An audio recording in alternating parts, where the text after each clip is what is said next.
So we have a half hour with this panel, and this is the brand startup relationship. I have Dan, Dana, Brian, and Alex, if memory serves. I'm gonna let you guys introduce yourself.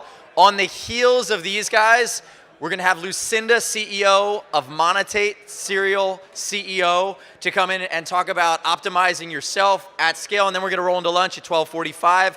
With that, Mr. Folkman, I'm handing off to you. Enjoy, introduce yourselves, and go. Thank you, Anthony. How's everyone doing? As Anthony mentioned, I'm Dan Folkman. I run business development at goPuff, and I'm fortunate enough to be here with three incredibly impressive panelists to talk about the world of corporate innovation and how startups can better navigate that.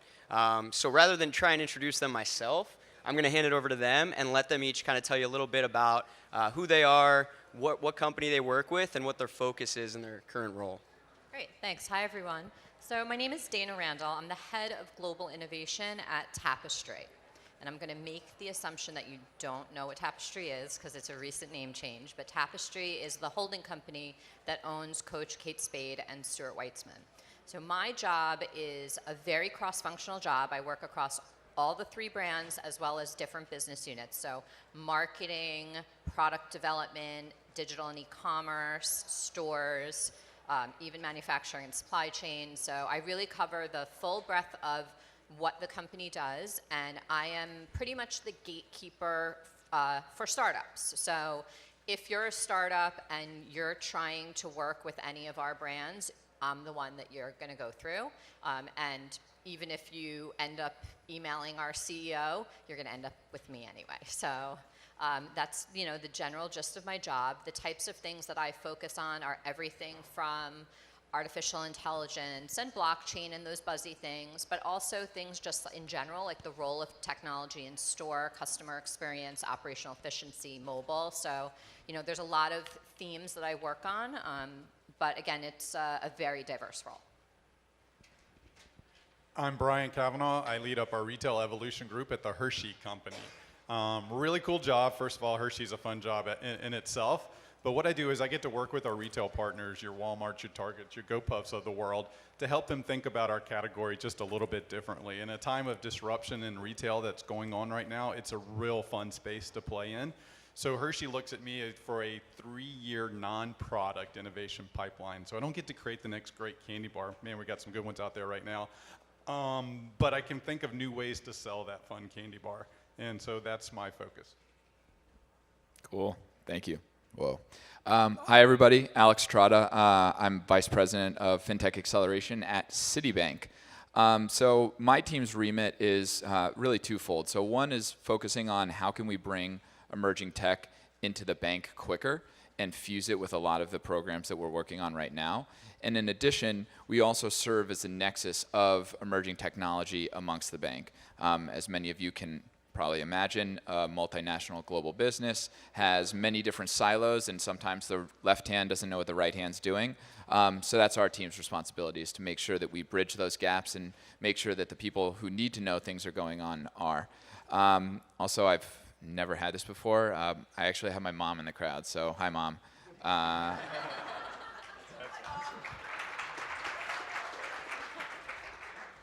That's awesome. So you guys are all in very different industries. And Alex, you kind of mentioned your job is to help navigate the left and the right hand, if you will. So, how do you guys internally approach innovation? And, what are some of kind of the common or biggest challenges that you face along the way? So, innovation is a very broad term, and sort of fortunately and unfortunately open for interpretation. So the fortunate side of that is my job changes every 6 months. The unfortunate side of that is no one knows what the hell I do. So I think ways that we approach innovation, there is not like a single way, right? I have 3 brands with very different company cultures, and the way that I approach innovation for each of those brands can vary. Sometimes we will do things like hackathons and bring in the startup community and do open innovation. I have a lab, and there's some internal R&D that happens. We also have what we'll call like lab stores. They're not branded that way. There are some retailers that really openly brand stores lab stores. We don't. Ours are under the radar. You may be walking into a lab store and not realize it's a lab store, but we have allowed a bit more freedom for experimentation in the real world, and that has been a very, very productive way for us to really try to innovate without being forced to do things at scale right away. So if you think about Hershey, Hershey's a rather large company. Innovation plays across many different functions within our company. So I'm fortunate enough to have some more of that non-product innovation to hide myself under, but to, like your point, nobody really knows exactly what I do, and it's kind of fun that way. The way we look at innovation is we look at innovation as a solution to a problem. So there's so many cool things that are happening out there, and I always dub them the shiny penny. I know that's not real original, but I can't get caught up in the shiny penny. I've got to find something that's going to solve one, two, or three problems that we're facing today, or anticipating that we're going to face in a major way in the coming future.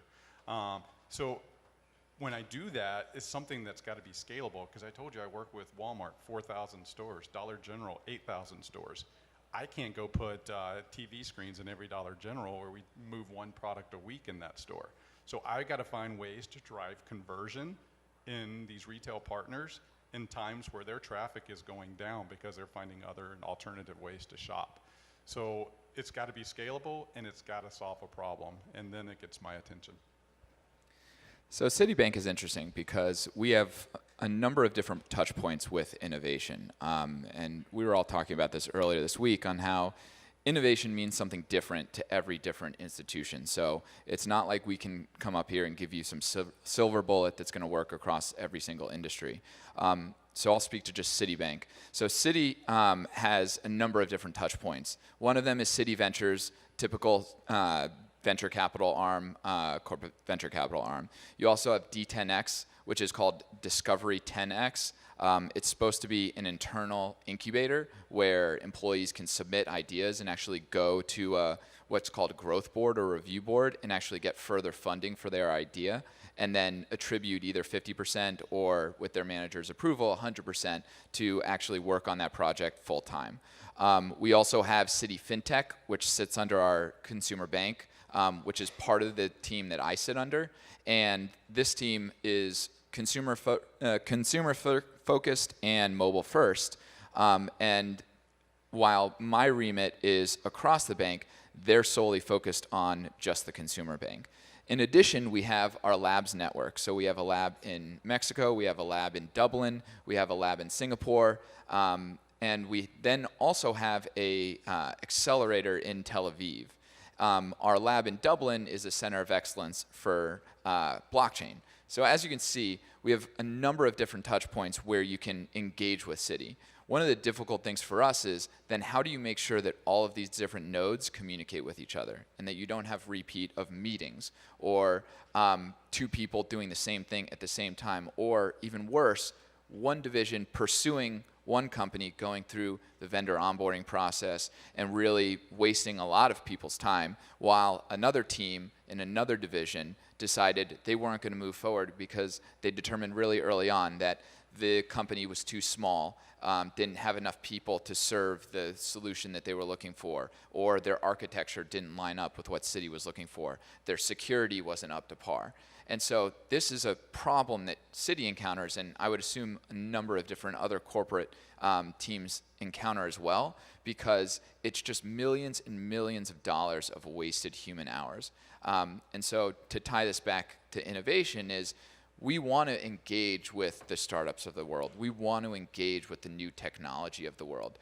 But one of the struggles for you guys is trying to figure out where that fits in these organizations. And as you've heard from Citi, there's a number of different places where you can have touch points. And as I was mentioning to the group earlier, that if you were to sit down and have a conversation with somebody from our Discovery 10X team, though, you might have 2-3 meetings before you figure out that it's not worth your time at all because it's all internal employee focused. And so what we're hoping to do today is to kind of give you guys a little bit more tricks of the trade or rules of the road of how to not waste your own time, but also make these engagements that you do have with corporate or brand partners the most valuable and engaging for you? Yeah, I'll just add to that. If you think about Hershey, we talked a little bit about the different organizations. There's so many people that touch innovation within the Hershey organization. Product innovation is huge, but we've got digital, we've got e-commerce, we've got my group, we've got all kinds of groups. We got a lab here in the University of Pennsylvania, Pennovation Center. There's so many ways that you can come into our company, but at the same time, it's not good to come in and try to hit all of those. You have to understand who's doing what, and unfortunately, it's our problem, not yours. We have no idea what the other groups are doing, and so be a little patient with us if you're working with us as an organization. Help us, because I've been introduced to people in my company through vendors or startups because I didn't even know they exist, and I just get, hey, I'm in your building today, I'm meeting with so-and-so, this happened this week. Can I meet with you? I'm like, holy crap, why are you meeting with that person? Are they taking my job? No, but it happens, and so the last thing you want to do is be able to, you don't want to pit us against each other, because I've seen that happen too, is where you go in, you're using someone's name and say, hey, I'm working with them, you should be working with me. I was like, well, again, questions start going off in my head. So you got to figure out how to work collaboratively across the groups, help us out, not try to leverage us against each other. One other thing I want to add to that is, I'm in an interesting scenario where I actually started at the Coach brand. So I was solely responsible for innovation for one brand.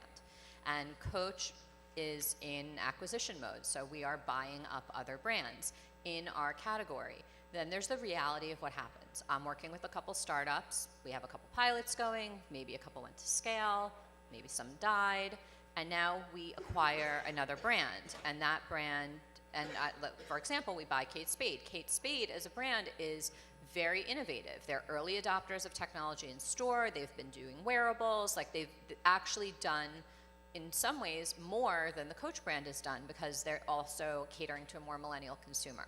So now the reality is, as we're integrating as companies, we're either all working with the same startup, but our contracts and structures look completely different, and I maybe negotiated a rate that's like a tenth of the rate that, let's say, Kate Spade did. So there's that reality. And then there's also the fact that at some point we, as an organization, have to look at efficiency. And it's a very real scenario where you're working with one of our brands and you think everything's going great. However, we're actually working with a competitor, and at some point, part of my job is to make the decision of, even if whatever you were doing in pilot or even at scale was going great, we may pull out that solution and go to something that we can apply across all of our brands, because I am a team of one.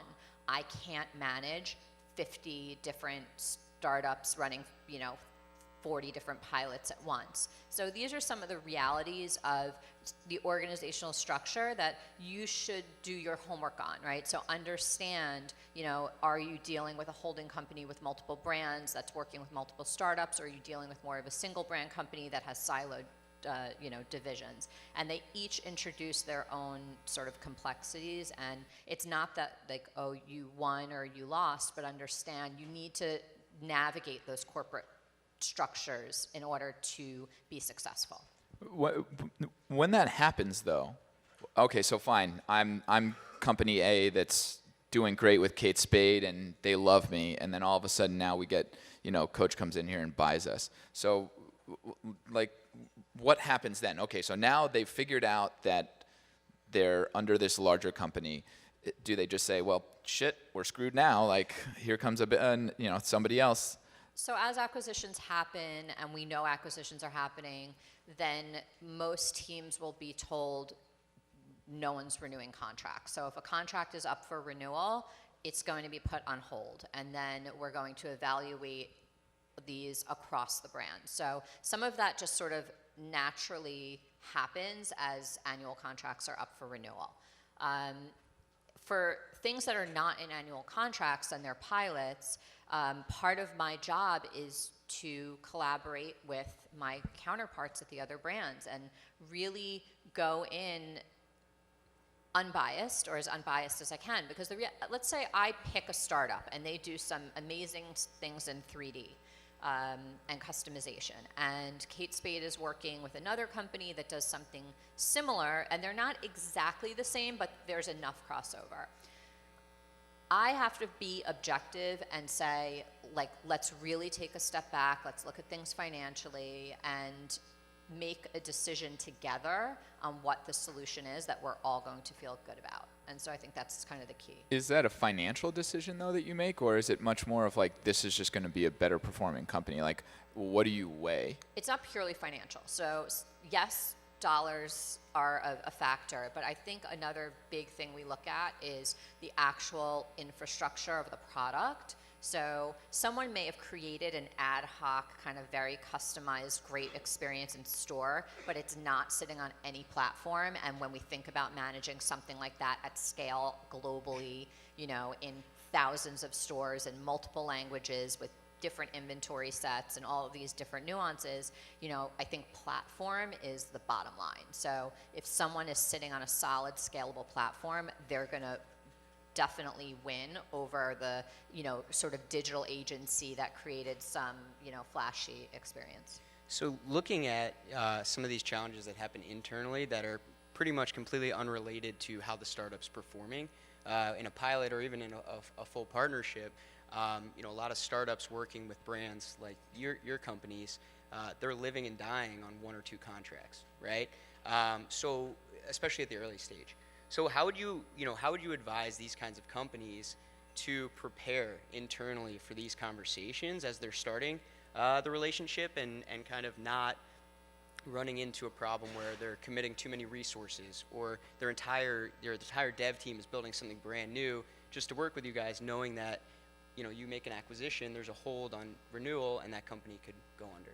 So this is a little bit of a personal story. I actually was a startup founder. I started a digital agency in New York City years ago, and I made every mistake in the book. I ended up with a really big multi-billion-dollar client, and my team scaled like from 2 people to 50 in a minute, and this company was 75% of my revenue. We built a great product for them. It was great, but they were the ones that kept the lights on.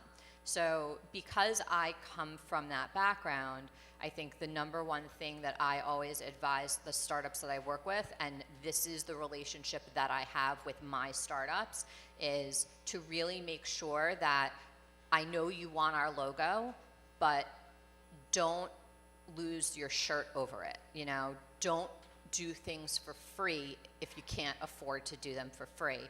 And, you know, I kind of sit in the middle, right? Like I'm advocating for the startups because I need you to be there in 6 months. If I invest in your product and I put you in store or online, and you basically bankrupt yourself in a few months because you bent over backwards for us and you made your company unhealthy, I lose as well. So I think there's, you know, be mindful about what you're charging and make sure that it's sustainable. And the other piece is really stay true to your product and your roadmap. And if a brand is asking you to change your product and it doesn't align with your vision on something that you're going to be able to scale and sell elsewhere, then you need to really take a really close look at that decision, whether or not you can afford to do it or whether you should do it. And my general advice is don't do it. Like, say no. Yeah, I can add on a little bit to that one. So we leverage a lot of the startup groups out on in Silicon Valley and stuff to find some solutions to some of the problems that we've had. And you know, in my experience of going out there, I often find very eager startups with very cool solutions, but they haven't thought the first thing about how it's going to apply to my business or how it might apply to CPG in general. So there's one, for example, they had this really great data platform, and I was like, oh, that could be really awesome. And so I had a great conversation with the founders out there at this thing, and we struck up a relationship and said, okay, yes, let's test something. And to your point, it was a free test to understand it, but I think what I was asking for was more than what they could possibly give me. And we spent a lot of time, probably 6 months back and forth. I don't know how much time they spent on their end, But we've got a lot of things going on, but just investing a little bit in this group to try to get to what we wanted, I don't think they could ever fulfill it. But they probably saw Hershey, they probably saw a big idea, and they jumped on it. I don't know how much they put into it, but that relationship fizzled really, really quick because they just couldn't solve what I was really originally asking for, and it may not have been where they wanted to go with their group. Right, and be honest. Like, I know sometimes you want to be like, yes, we can do that. Lying is going to get you nowhere. If your solution is duct taped together and it's basically going to implode at some point, you're not helping yourself and you're not helping us. So I think that, the whole vaporware thing, like, don't say you have something you don't really have. Don't say you've built something you haven't really built. And if you haven't built it, say, we haven't created this yet, but maybe we're going to create it together, and just be open and honest. This is one of my favorite topics, the dreaded vendor onboarding process. There are outliers to this, but generally speaking, do not do a pilot, do not do a POC that is free. It is showing a lack of commitment from the corporation that you're trying to work with. It's there. I can't tell you how many times I talk to companies and they say, yeah, I work with Goldman and I'm working with Barclays. And then I find out they're in the Barclays accelerator and there's maybe a commitment in the next 6 to 12 months. And, maybe Goldman, they're doing an unpaid POC and then they're in the first month of the unpaid POC. And there really is no actual outcome to the situation. So first off, just don't do it. Make sure that there's a legitimate commitment. The other thing is be mindful, and this just goes off of what both Dana and Brian have said, be mindful that the fact that to get even a decision of where a company is going to say, yes, I would like to work with you, I would like to do a pilot, I would like to do a POC, that could be 6 months, maybe 12 months, and then you need to go into the vendor onboarding process. Now, maybe for a company like Coach or a company like Hershey, it might be a little bit quicker or maybe even a lot quicker than a bank. But I'll tell you, for a bank, you're looking at 9 to 18 months or maybe more. And that's after a decision has already been made that, yes, we like you, we'll hand money over to you and actually work with you.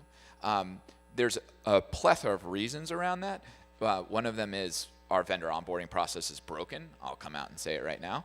And I'm one of the people who's personally working on fixing that. But that's even a heavy lift. But one of the reasons is just, for us, it's security issues, architecture issues. We're running so much legacy infrastructure, I can't even tell you. I'm not sure if you guys are also both part of kind of older companies. So lots of red tape you have to get through. Yeah, I mean, just bureaucracy. Citibank, we're a global company, so there's so many different silos. Something, Brian, that I really like that you touched on is the pain point. So something that Citi doesn't do that well, that it sounds like you do a little bit better, is we're just going to throw a lot of stuff at the wall and see what sticks. Maybe we're not always running a program or running an accelerator or running something that's focusing on a specific issue or specific pain point or specific problem. And that just means that that's going to elongate the amount of time that it takes to actually go into a POC or go into a pilot, because we don't even know where you fit. So we could run an accelerator that lasts 3 to 6 months, and at the end of it, you have a demo day where you pitch in front of executives from all across the bank, and they all say that they like you and you should email them, and then it goes nowhere. And it's because they don't really know if that is going to work with their business or not.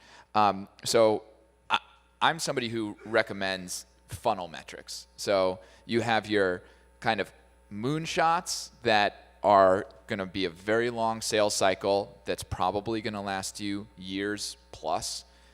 You have your medium that are probably a little bit out there for you to actually acquire, but is still within the realm and could take you, 6 to 12 months to get onboarded or to get as a customer. And then you have your base hits, your singles, your doubles, your short-term companies that are your short-term sales that are gonna keep you in business until you can hit those medium and those long-term.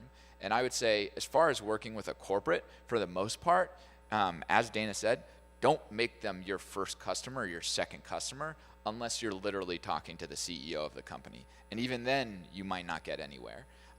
It's just, at least as far as a bank goes, and I would assume across the board, we don't want to take a risk on a company that's been around for 6 months and only has 3 people working for it. No matter if you have the best technology around, because God forbid the CEO gets run over by a bus. Guess what? That company doesn't exist anymore. Like, it's not like, oh, they're just going to figure it out or replace him with somebody else off the street, him or her off the street. It's a real thing that this business may not be around. Also, 9 out of 10 funded companies don't succeed past a few years. So why is a large corporation going to take a risk on a company that may not be around and may not be able to solve the need that they're looking to solve if it's not going to be able to satisfy them in the 2 or 3 years after that point? So these are things to just all keep in mind.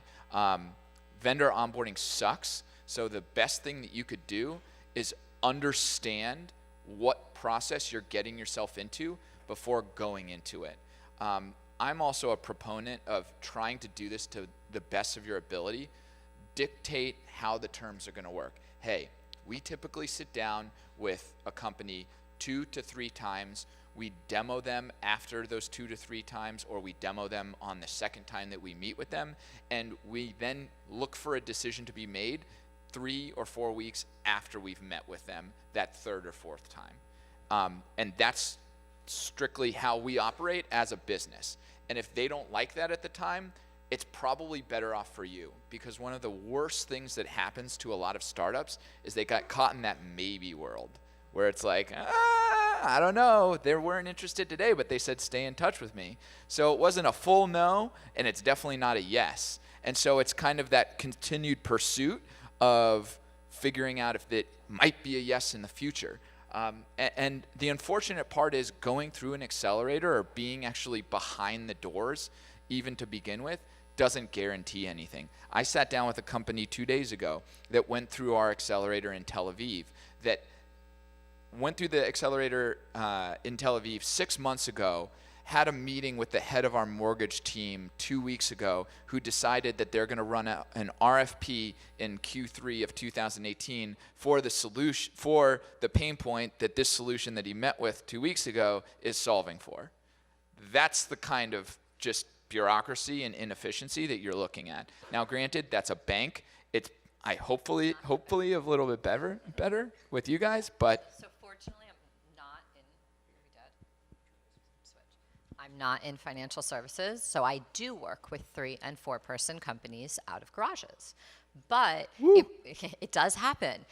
But there are a couple things to keep in mind if you are a company at that stage. So what part of our business are you touching, right? Like, if you're touching anything financial, it's not going to happen, right? You need to be proven and vetted. But if you're doing something that's a little more experiential, that if your solution does stop working one day, like the whole building's not going to fall down, then we can work with you, and I do. But I think the other thing to understand is, and I think we probably share this, is what my role is actually I'm your advocate within the organization.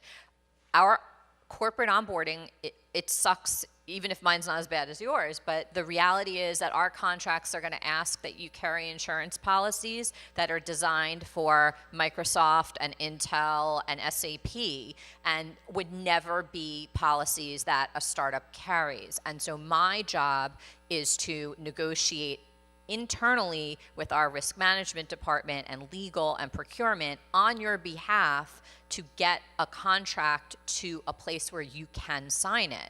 And so I think that's why, it's important to understand the role that we play in the relationship of corporate politics, and why you are best served really working with us and not trying to go around us, because ultimately we're the ones who are going to be standing kind of at bat for you, and understand the value of that relationship. Guys, I gotta stop you right there. 5 minutes of Q&A.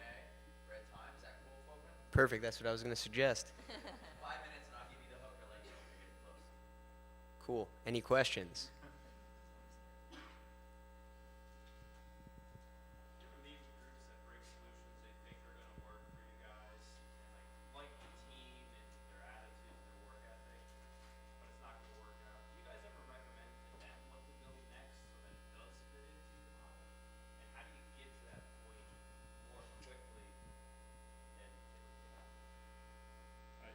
I do it all the time. Oh. Yeah. Yeah. So the question was, do we ever have companies that come pitch to us and we say no, but you should really go out and build this? Was that accurate? Yeah, I was just going to say, as I work with some of these, the showcases where you meet a bunch of startups at one time, there's often I see glimmers of hope in some of the stuff that they're doing, and then I give that feedback immediately. As like, have you figured out how you would present your situation to a CPG or a food company or something like that? The ones that we don't end up sticking with, we tell them why, right? It's like, you didn't exactly solve the problem that we're looking for. We need the help. I mean, we can't come up with these solutions ourselves. So I'm always giving feedback and trying to get them to come back with a better solution.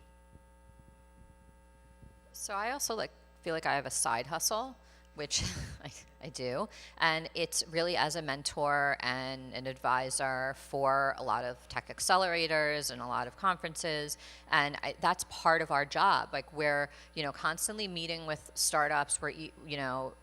And I think providing that feedback is part of what we do. And you can listen to it or you can not listen to it. I mean, another thing that I do is I will make introductions to other brands. It could be a competitor brand, but maybe they run a much smaller business, or I happen to know the head of innovation there and I know that they're trying to solve that problem. At the end of the day, it's a community. And I think we all do try to, support the startup community and give really valuable feedback and help you guys along and make introductions if needed. So I'll be a little bit of a contrarian. I'm going to say no.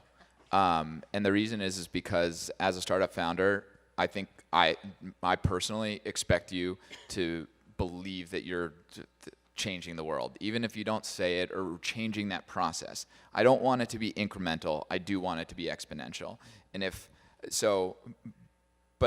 maybe I'll go maybe, not a direct no. Because what I will say is, if there are tweaks to what you're doing, maybe, you're at a fork in the road and you can go one way or another. But if it's literally doing a right hand 90-degree turn in your business, I almost would be afraid of what you would produce, and then you come back to me a year later, say, Alex, here you go. I did exactly what you told me to do, and I go, I don't need it anymore, or that's not what I needed, or that's not what I was looking for. I know that we're running out of time, so I want to be really quick about this. So if you do want to get in touch with, I would say, either people sitting up here, just in general, get warm introductions. Come to things like this, meet us in person, find out who we're connected through on LinkedIn. We all get hundreds of emails and LinkedIn messages all the time that are cold, and it just is highly unlikely that we'll get back to them. Also, we don't need your life story. Literally, it's the world of Twitter. Give it to us in 144. Now it's like 244, 288, right? Yeah, right. Stick with the 140 characters. Keep it short and sweet and direct, and get to the point. Do we got enough for one more? Do we got enough for one more?